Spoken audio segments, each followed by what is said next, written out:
Welcome, Shades of Clarity channel. Back with another great installment of the Shades of Clarity channel.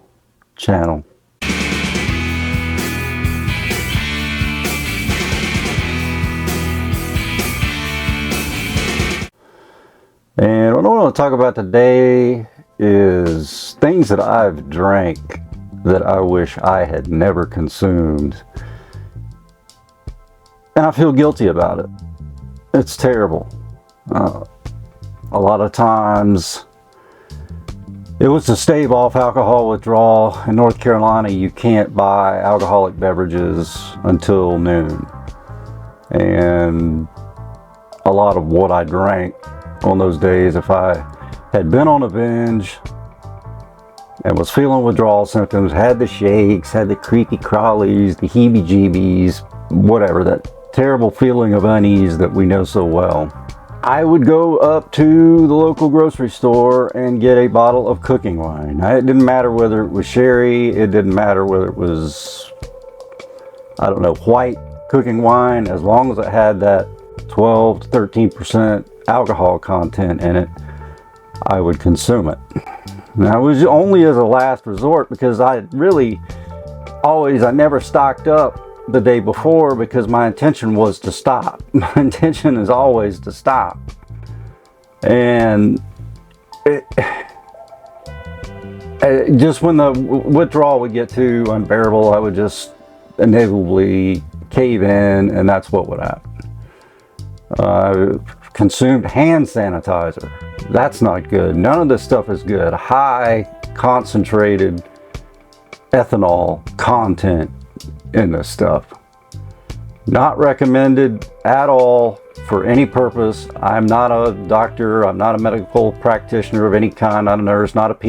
You know that good stuff that I ramble on about, just to get that out of the way. But it says right on the bottle or the package or whatever, do not consume, highly flammable. I mean, yeah, this stuff is in the realm of like 151 proof rum or Everclear. You can start a fire with it, and it will start a fire inside of you. Yeah.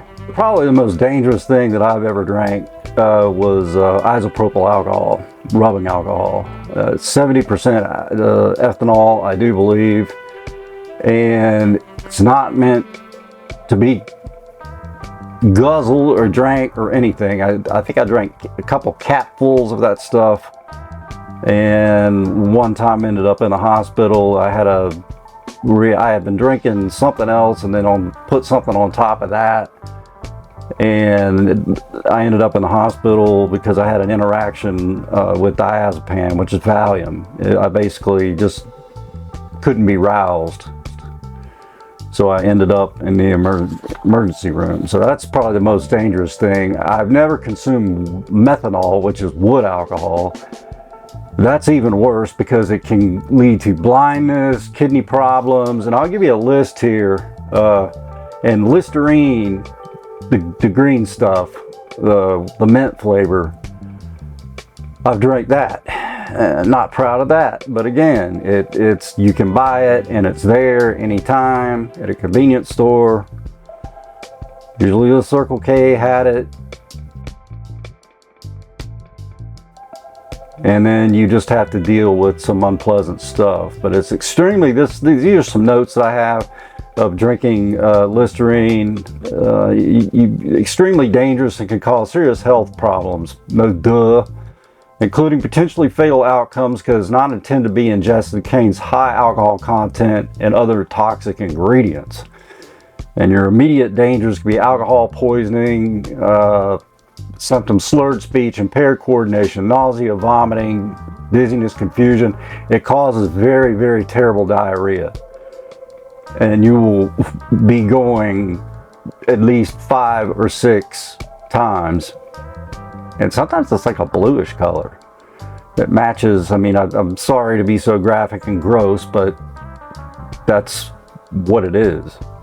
You have confusion, difficulty breathing, unconsciousness, seizures, low body temperature, low blood pressure, and low blood sugar. Without prompt medical attention, alcohol poisoning can be fatal. Yes, it can. Any kind of alcohol can be fatal if you drink enough of it. But like I said, this stuff is not meant to be consumed.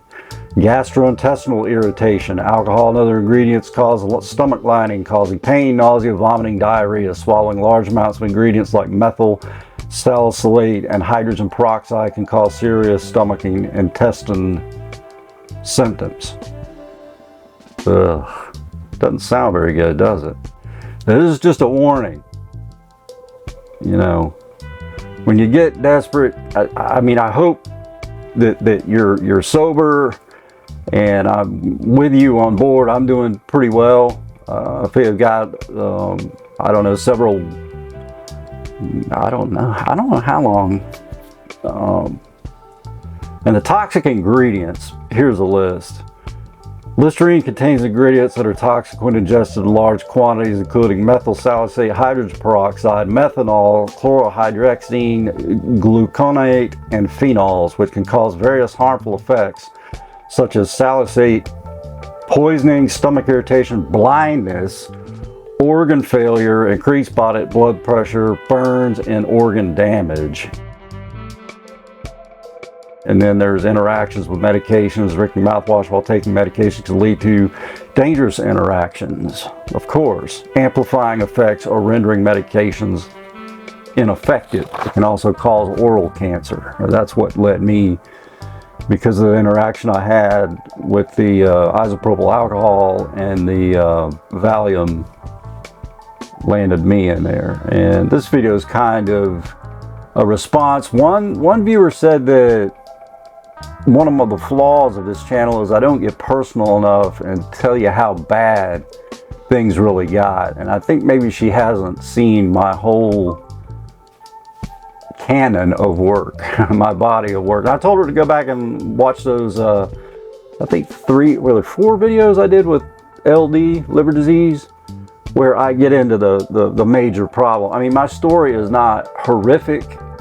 I haven't had like really near-death experiences except when I had that interaction with that alcohol and that Valium. But the driving while intoxicated is what's damaged my life the most. Getting those DWI convictions, it did not help anything. And this is sort of a, I wouldn't say reaction, but I'm inspired by Backcountry's last video. Thanks for the shout out, Stu. I appreciate that. It might have brought some viewers to the channel, where he talked about drinking formaldehyde. Yeah, embalming fluid. That's one of the components in that. And I didn't even know that it had alcohol content in it. It's just a preservative. I mean, obviously alcohol can preserve things. It can't preserve your life. It can't preserve your organs.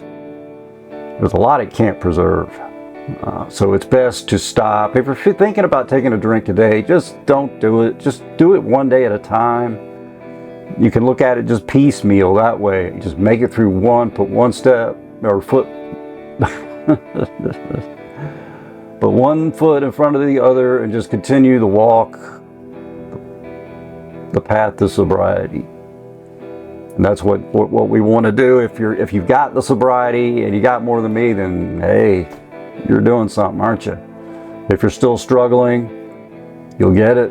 Like I said, Rome wasn't built in a day. It took several thousand years. No, it won't take that long. I mean, it is progress, not perfection. It does take repeated attempts to get a hold of this thing. I was the chronic relapser, just very bad, and 2 Slayer sober. I'm sorry about what happened, dude. You'll get it. Just keep fighting the good fight. But I just thought I'd like to get a little bit more personal and talk about some of my lowest moments, and hopefully that will satisfy that viewer that sort of critiqued what my channel was lacking. And I may start to focus more on that, just personal progress, or if a relapse happens, I'll let you know about it. Check out some of my other videos. Please like and subscribe. It'll help the algorithm. The algorithm doesn't like me right now for some reason. But as always, stay tuned. Come back. See you clowns later.